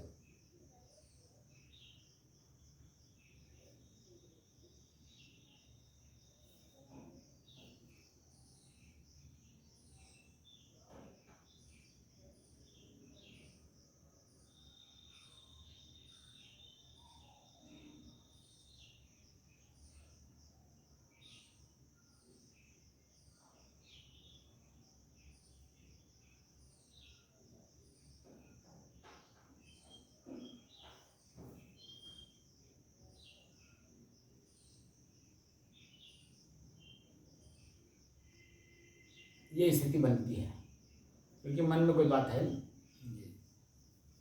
उसी को तदासीत कहते हैं। मैंने वही आप हो गए। जो आप खोज रहे थे, जिसको खोज रहे थे वही आप हो गए। राम को खोज रहे थे, राम में हो गए। कृष्ण को खोज रहे थे, कृष्ण में हो गए। शंकर जी को खोज रहे थे, शंकर जी के रूप में हो गए। कबीर साहब को खोज रहे थे, कबीर में हो गए। वो जो स्थिति है वह वही कर देता है। जिसको आप खोज रहे हैं बाहर, वो स्वतः आप ही हो जाते हैं। तो वो जो वृत्तियां हैं, उन्हीं वृत्तियों को अपने बस में करने के लिए सारे लोग, जितने भी समझदार लोग हुए, उन सभी लोगों ने वही बात कही। तो गरीब सतगुरु ने माला दई श्वास सूरत में पोए। बार बार अभी आपने श्वास का अभ्यास कर लिया। होंठ जीभ हाले ने, होंठ जीभ हिलता नहीं है। सहज सुमिरन हो तो सहज में अपने आप में सुमिरन होने लगता है कि नहीं। जब मन शांत हो जाता है और अपने आप में लीन हो जाता है तभी भी तो श्वास चलता है अपने आप में। सहज सुमिरन हो, सहज में अपने आप में सुमिरन होने लगता है। न वहाँ दैवी गुण है, न आसुरी गुण है, कोई गुण नहीं है। सिर्फ आप अकेले हैं। वही अपने अकेलेपन का एहसास व्यवहार में भी करते हुए जब हम आगे बढ़ते हैं तब हमारी स्थिति मजबूत होती है। हम जैसे 4 आदमी को देखते हैं, फूल बैठते हैं, तो सामने वाले को क्या बोल देते हैं पता नहीं चलता है। तो क्या वो 4 आदमी मेरे साथ तनाव रहेंगे? कभी तो हमारे शरीर से अलग होंगे कि नहीं होंगे? पहले बात तो अलग है ही। और जो पास में भी तत्काल में खड़े हैं, ये आधे घंटे बाद, 1 घंटे बाद हमारे शरीर से अलग हो जाएंगे, कहीं जाएंगे। उनके भी मन में अच्छा। तो हम जैसे अकेले होंगे तो सामने वाले के साथ जो व्यवहार किए हैं, हमको अकेला देख करके हमारे साथ वैसा व्यवहार करेगा कि नहीं करेगा? तो क्यों जब हम किसी के साथ ऐसा व्यवहार करें कि अकेले में जब लोग हमारे साथ दुर्व्यवहार करें? तो हम अच्छा व्यवहार करेंगे तो अकेले मिले तो, चाहे 10 आदमी के साथ मिले तो हमारे साथ अच्छा व्यवहार करेगा। तो अपनी ही वृत्तियों को व्यवहार में भी सतर्कता और सावधानी बरत करके शांत रखने की काम को कहते हैं ध्यान रखना। कि जो स्थिति आज आपकी बन गई है, ये स्थिति जागृत अवस्था में भी आपको आभास रहना चाहिए। कि जो आंख से देख रहा हूँ, ये आंख जो है, ये आंख देखते देखते अभी जैसे बदल रहा है, बदलते बदलते बदलते यहाँ तक आ गया। तो जो चीजें पहले मैं देखा था वो यहाँ नहीं ना है, तो बदल गया कि नहीं? तो आप बदलते बदलते बदल गया। ऐसे ही जन्म में कितने देर में क्या बदल जाएगा कोई पता नहीं है। 78-79 साल की आपकी उम्र हो गई। अपने चेहरे को आपने कभी पढ़ा?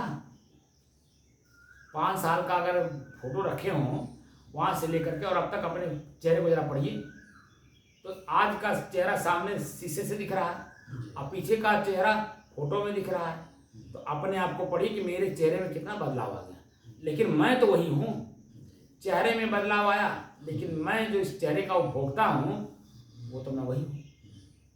मेरे में कोई बदलाव नहीं, लेकिन मेरे चेहरे में बदलाव आ गया। तो बदलने वाली चीजें बदलेगी, स्थिर रहने वाली चीज स्थिर ही रहेगी। तो मैं स्थिर हूँ और इसी स्थिरता को प्राप्त करने के लिए दोबारा से मुझे अपने मन को अपने बस में करना पड़ रहा है।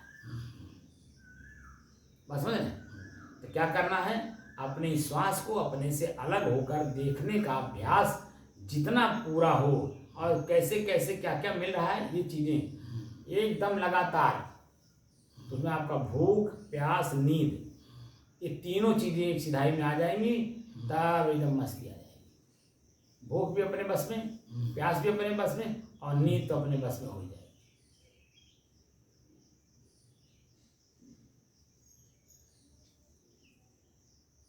ये यहीं तक सीमित नहीं, अभी इसके आगे भी कुछ है।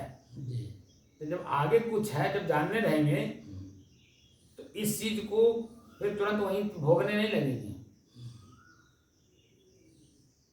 चेतना रहेगी, अभी आगे भी जाना है। जैसे आपको मालूम है कि हमें लखनऊ जाना है, तो एक गोटवा जा करके नहीं ना रुक जाएंगे। गोटवा से कितना दूर पे है? ज़्यादा से ज़्यादा 10 किलोमीटर। इसके आगे जा करके कप्तानगंज मिलेगा, कप्तानगंज के बाद महाराजगंज, महाराजगंज के बाद जो है आपका हरैया। तो क्या इन्हीं जगहों पे जाकर के आप लखनऊ मान लेंगे? क्योंकि आपको मालूम है कि आगे जाना है, और जब आगे मिल जाता है, हमारा काम हो जाता है, तो फिर पुनः उसी रास्ते वापस आते हैं। कहाँ आते हैं? जहाँ से हम चले थे। तो अभी तो आपको हम लखनऊ ले जा रहे हैं, लखनऊ से रिटर्न नहीं करा रहे हैं। लखनऊ अभी ले जा रहे हैं, लखनऊ से रिटर्न भी होना है। तो पेड़ पे चढ़ना और फिर उसी रास्ते उतरना पड़ता है। तो हम आपको पेड़ चढ़ा रहे हैं, अभी तो खाली चढ़ा रहे हैं, नीचे भी उतरना है, क्योंकि जहाँ से हम चढ़े थे वहीं वापस सकुशल वापस आना है। जहाँ से हम चले थे ऊपर पेड़ पे चढ़ने के लिए, फल तोड़ने के लिए, फल तोड़ लिए, मिल गया हाथ में, तो वापस लौटेंगे नहीं। उसी तरह से जो हम आपको ऊपर चढ़ा रहे हैं, तो वहाँ से फिर वापस भी हम लाना है। ये नहीं कि जानो हम वहीं छोड़ देंगे आपको। हम जो गुरु हैं, इसीलिए हम भीड़ नहीं चाहते हैं, क्योंकि भीड़ में हम जो मूल तत्व है, जो प्रतिदिन हमको करना है, वहाँ तक मैं नहीं ले जा पाऊंगा। इसीलिए मैं चाहता हूँ कि एक ही व्यक्ति, भले आप ही हैं, लेकिन जिज्ञासु की तरह अगर मिल गए तो हमारा कर्तव्य है कि हम पेड़ पे चढ़ाएं। तो धीरे धीरे एक एक कदम हम ऊपर चढ़ते हैं। ऊपर से नीचे आने में आप देखिए बहुत तेजी के साथ हम नीचे आते हैं। पहाड़ बहुत चढ़े हैं आप ना, पहाड़ चढ़ने में कितना टाइम लगता है? घंटों लगता है, लेकिन उतरने में आधा टाइम भी नहीं लगता है। फटफट फटफट खाली नीचे उतरना रहता है। तो चढ़ाने में हमको अभी मेहनत करना पड़ रहा है, लेकिन उतारने में मेहनत नहीं करना पड़ेगा। तो इसलिए अभी आगे भी चलना है, क्योंकि अभी लेटा करके शवासन भी कराना है। शवासन भी अभी तो बैठा के करा रहा हूँ ना, अभी लेटा करके भी कराना है, चला करके भी अनुभव कराना है। बोलते समय भी हमारी वृत्ति हमारे अपने पास में हो, तो हमारी आवाज़ हमारे कान तक जाएगी। अभी बहुत सारी चीज़ों को जानना है, क्योंकि फल अभी तो मिला नहीं ना, मिलने के बाद फिर नीचे भी उतरना है। क्योंकि इन्हीं इंद्रियों के द्वारा बंद करके हमें आगे चढ़ रहे थे, अब इन्हीं को क्रियाओं में ला करके उतरना है। आँख से देख रहे हैं तो क्या मिल रहा है, कान से सुन रहे हैं तो क्या मिल रहा है, क्या शांत हम हैं? कान भीड़ में आपको ले चलेंगे, भीड़ में बिठाएंगे, वहाँ आप क्या आपका मन शांत है? जैसे शांत होगा, किसी न किसी आवाज़ आपके अंदर में प्रवेश कर जाएगा, और जैसे प्रवेश करेगा वैसे आपके मन में वृत्ति तुरंत बन जाएगी, और तुरंत वहाँ उससे बात करने का मन करेगा, उसको समझाने का मन करेगा, उसको डांटने का मन करेगा, तमाम चीज़ें होंगी। तो उस समय में आपकी शांति की स्थिति, जो आपको मैं मेहनत करा के ऊपर ले गया था, पता चला कि हाथ से छूट गया, नीचे जा करके वो खराब हो गया। ऊपर फल मिला, उसी हाथ से पेड़ भी पकड़ना है, और उसी हाथ से फल भी पकड़ के आना है। उसी हाथ से उस फल को भी पकड़ के नीचे आना है, और उसी से पेड़ को भी पकड़ के आना है। कैसे आएंगे? जब तरीका जान लेंगे, तो आ जाएंगे। विकल्प उसका है, बहुत विकल्प है कि कैसे जान हम नीचे उसको लेकर के आएंगे।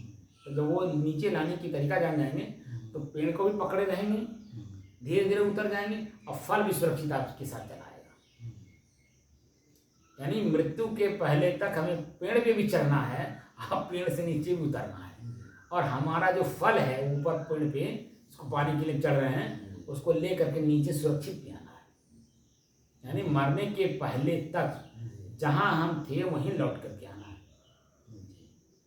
क्योंकि ये जो शरीर है ये मैं हूँ नहीं, ये मेरा है और इसी के सहारे मैं चढ़ा था, इसी को पुनः हमें इसी शरीर संसार को छोड़ के जाना भी है। तो कहाँ जाना है वो है रामार्ग, अभी बाकी है, जाना कहाँ है। ठीक है ना। साहिब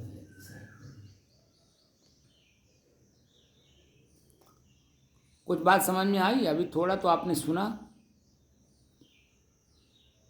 चौधरी साहब जी। असल में बीच की बातें जब तक शुरू से ना सुने रहिए हाँ। तब तक बीच की बातें तो वहीं में अटक जाता है। हमने जो आज चर्चा चलाया जी। कि जो हम बता रहे हैं यही इतनी मोटी ग्रंथ है, वो गरीबदास की गुरुवाणी उसको बोलते हैं। उस गुरुवाणी में एक साखी है, मैंने एक लाइन उनकी है जो हमें अभ्यास करा रहे हैं। वही लोग पढ़ते हैं लेकिन करते नहीं हैं, और हम लोग तो उसी का अभ्यास कर रहे हैं। जैसे खेत है, लेकिन हम जब खेतियाँ नहीं करेंगे तो खेत रह के क्या करेगा? खाली बोलने से खेत से पैदावार तो हमें मिलेगा नहीं। तो जहाँ हम हैं वहीं रहेंगे, वही गरीबी हमारी बनी रहेगी। लेकिन जब हम खेती करना शुरू कर देते तभी तो हम अमीर बनते हैं। तो उन्होंने लिखा कि गरीब सतगुरु ने माला दई, गरीब सतगुरु ने माला दई,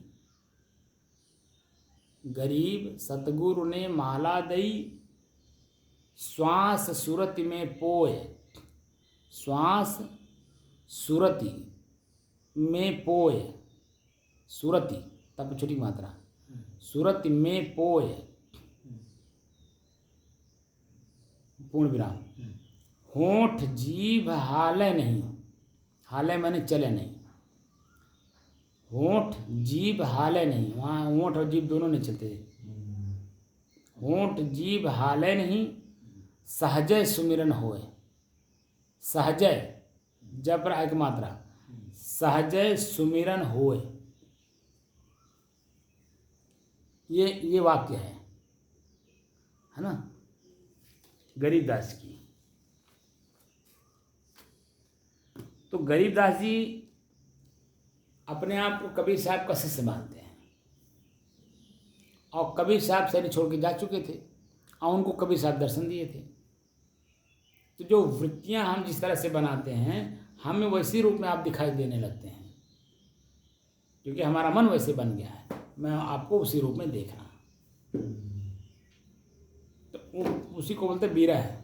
तो माला दे कहने से मतलब होता है कि माला दे दी, माला के समझने की माला है नहीं वो, हाँ माला नहीं है जो हम बताएं। सतगुरु ने माला दी, माला माला क्या दी? वाला माला नहीं, नहीं वो माला नहीं, वो माला थोड़ी दे रहे, माला दे रहे हो। तो मैं क्या कहा शुरुआती दौर में, मैंने कहा ना माला लोग ये समझते हैं कि कंठी ले लीजिए, ले करके बैठ जाइए, उसी को खाली आप रटते रहिए, ये ना मैं बताया था। और वही भी मैंने बताया कि किसको देना है किसको नहीं देना है, लेकिन वो आम घास सबको देने लगते हैं। भाई जैसे आप समझदार हैं, पढ़े लिखे हैं, हम आपके साथ में समझदारी के साथ जब बात करेंगे तो बात को पकड़ते हुए धीरे धीरे ऊपर उठते जाएंगे। लेकिन जो एकदम मूढ़ है, पढ़ा लिखा नहीं है, उसको आप जो है कैसे ले आएंगे ऊपर? तो उसके अनुसार उसको कंठी दे दिया जाता है, प्रत्यक्ष कंठी दी जाती है, माला कंठी का ही माला दिया जाता है। माला दे करके उसको रटाया जाता है, धीरे धीरे अभ्यास कराया जाता है, राम राम राम राम राम, या ओम ओम ओम ओम ओम, या शिव शिव शिव, जो भी मैंने गुरु महाराज उसको शब्द देते हैं, तो शब्द दे करके उसको उसी तरह से तो आगे बढ़ाते हैं। तो धीरे धीरे धीरे धीरे जब उसकी चंचल वृत्तियाँ, क्योंकि वो कहाँ चंचल हो गया, अपने परिवार में, परिवार के मोह में इतना पागल है कि कुछ बातें उसको यादें नहीं रहती है। बेटे का मोह, पत्नी का मोह, परिवार का मोह, खेत का मोह, अपनी नौकरी का मोह, इतना मोह कर लिया है कि उससे ऊपर उठ ही नहीं पाता है। तो वहाँ से उसको छुड़ा करके ऊपर लाने के लिए सब चीज़ें बनी हैं। तो किस जो बच्चा पहली बार स्कूल में जाता है उसको पीएचडी के भाषा पढ़ाएंगे, पढ़ पाएगा वो? उसकी मानसिक स्थिति उस तरह है, हमको उतना इंतजार करना पड़ता है। पीएचडी करने के लिए कम से कम 20 साल का समय हमें इंतजार करना पड़ता है। क्यों? तो कि बच्चा अभी जन्मा नहीं, स्कूल गया नहीं, अब आप बता दीजिए कि जन्म आप उसको पीएचडी करा देंगे? तो समय का इंतजार करना पड़ेगा कि नहीं? और उस समय के अंदर में उस लेवल की सारी पढ़ाई उसको पढ़ानी पड़ेगी कि नहीं? दिखाना भी पड़ेगा, पढ़ाना पड़ेगा, समझाना भी पड़ेगा, मारना पड़ेगा, डांटना पड़ेगा, भोजन भी करना, नींद भी लेना है, जाना भी है, आना भी है, कपड़ा भी पहनना है, भोजन भी लेना, आवाज़ भी लेना है, सब काम करना है। अब 20 साल का इंतजार भी करना है। जब 20 साल का इंतजारी ख़त्म हो जाएगी तब जा कर के जब पीएचडी करेंगे, तब आप और पीएचडी कराने वाला प्रोफेसर दोनों की वृत्तियां एक होंगी। मास्टर खाली इशारा करेंगे, आपकी वृत्तियां वहाँ क्या काम कर रही हैं वो आप स्वतः वहाँ थीसिस लिखते हैं। जो पीएचडी में थीसिस लिखना पड़ता है, स्वतः चिंतन लिखना पड़ता है। तो स्वतः चिंतन कब लिखेंगे? जब अपनी आँख से देखेंगे, अपने कान से सुनेंगे और उस पर रिसर्च करेंगे, तब तो लिखेंगे। कैसे लिख देंगे? तो मूल चीज़ क्या है? हम अभी आप लोगों को ABCD पढ़ा रहे हैं। तो ABCD किसको पढ़ा रहे हैं? जिसकी वृत्तियां संसार में बह गई हैं, लेकिन धीरे धीरे धीरे धीरे बह करके अपनी तरफ हमने किया। अब जा करके आपकी वृत्ति धीरे धीरे धीरे अपनी तरफ मुड़ रही है। पहले आप जहाँ जहाँ सुने वहाँ जा करके जन्म हमें सुख मिलेगा, मोक्ष मिलेगा, पहाड़ चढ़ गए, यहाँ तक कि विष्णु जी के दर्शन करने चले गए, लक्ष्मी जी का दर्शन करने चले गए, अकेले चले गए। ये भी नहीं डर है कि वहाँ हमारे साथ क्या होगा, भूख लगेगा, भोजन कहाँ मिलेगा, प्यास लगेगा, पानी कहाँ मिलेगा, सोने के लिए जगह कहाँ मिलेगा। यानी इतना भय है, फिर भी आप चले गए। लेकिन जा कर के आपने क्या देखा? वही आदमी, उदंड आदमी अपने आप को कह रहा मैं ही लक्ष्मी, मैं अपनी पत्नी को कह रहा मेरी पत्नी लक्ष्मी है और मैं स्वयं जो है विष्णु हूँ। विष्णु हमारे मन की स्थिति है कि झंझावात, चारों तरफ आप झंझावात होने के बाद भी शांत चित हो। विष्णु को जो आपने फोटो देखा होगा तो क्षीर सागर नवने समुद्र है, समुद्र के ऊपर सर्प है, सर्प के ऊपर लेटे हैं और उसका जो मुंह है उन्हीं के सिर पर है। और कब डस लेगा कौन पता है। और उसके बाद भी जो आप देखे होंगे कि शांत चित होकर के लेटे हुए हैं। सांप का मुंह और इनका सर देखेंगे आप, दोनों का पास पास में है, और उसके बाद भी निश्चिंत होकर के लेटे हैं। और लक्ष्मी जी जो उनका पैर दबा रही हैं। यह स्थिति आपके मन की स्थिति के बारे में बताया गया है कि ये जो संसार की झंझावात है ये तो रहेगी जब तक शरीर रहेगा। जब तक के शरीर में आप रहेंगे तब तक ये आँख से संसार को आप देखेंगे भी, कान से सुनेंगे भी, नाक से सुगंधी दुर्गंधी भी लेंगे, पैर से चलेंगे भी, हाथ से अच्छे कर्म भी होंगे, बुरे कर्म भी होंगे। इनके बीच में रहते हुए भी हमारी वृत्ति शांत स्थिति में रहे, हम स्वतः अपने आप में रहें। यह जब वृत्ति आप में आ जाएगी तो वो विष्णु की स्थिति मानी जाती है। उसके लिए दैवी संपत्तियां और आसुरी संपत्तियां दोनों का परित्याग करना होता है। तब जाकर के हमारी वह स्थिति हमेशा बनी रहती है। जो मैं नींद की बात करता हूँ बार बार, क्या नींद की स्थिति के बारे में हमेशा ज्ञान रहता है?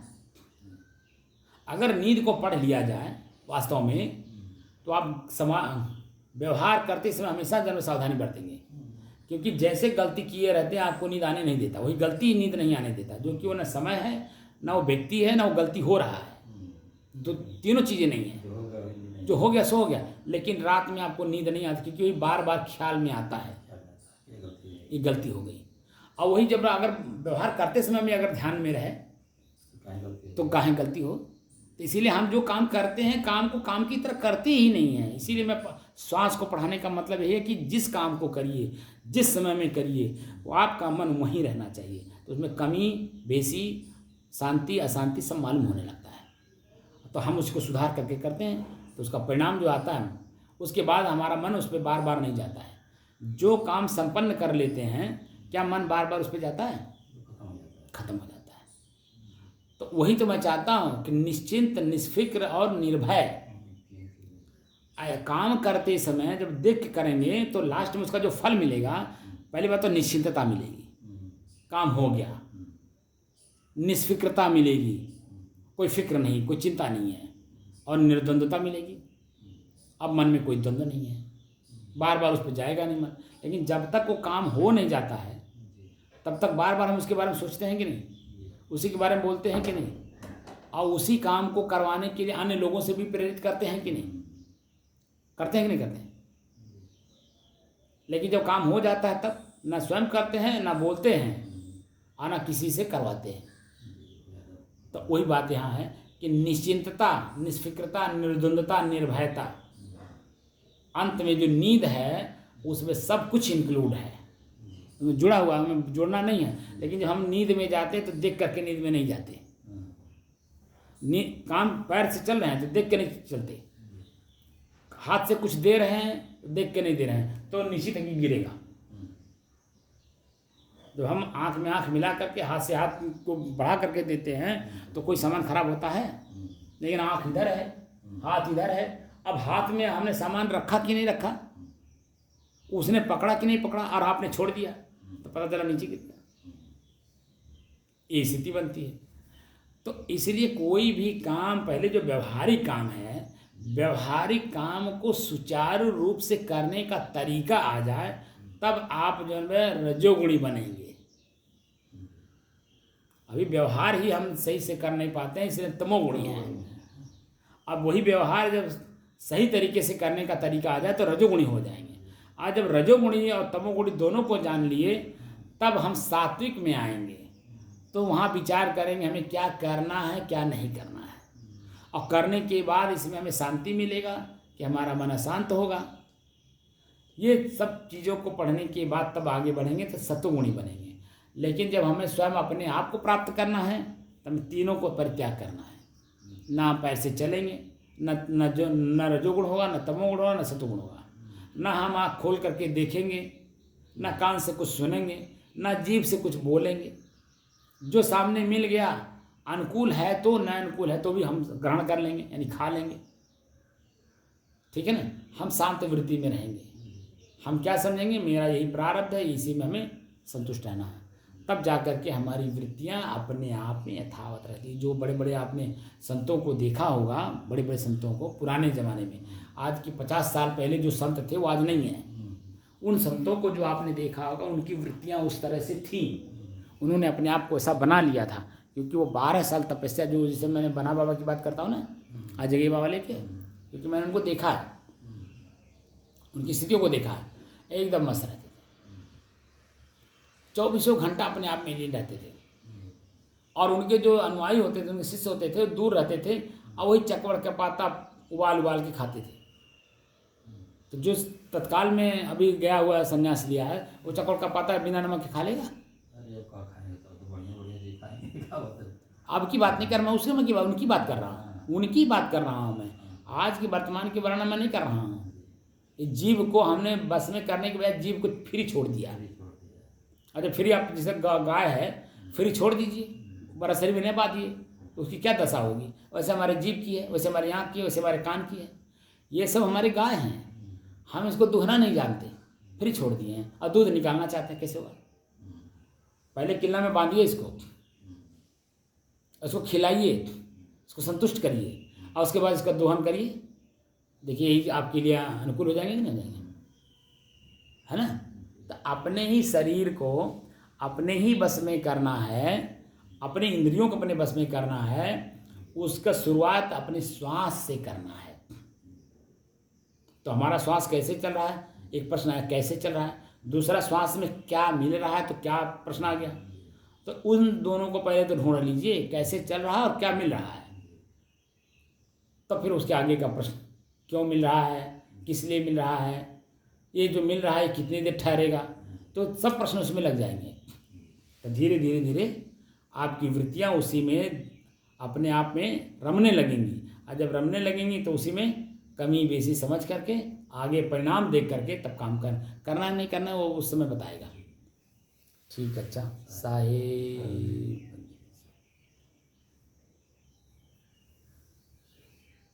आप लिख लिए?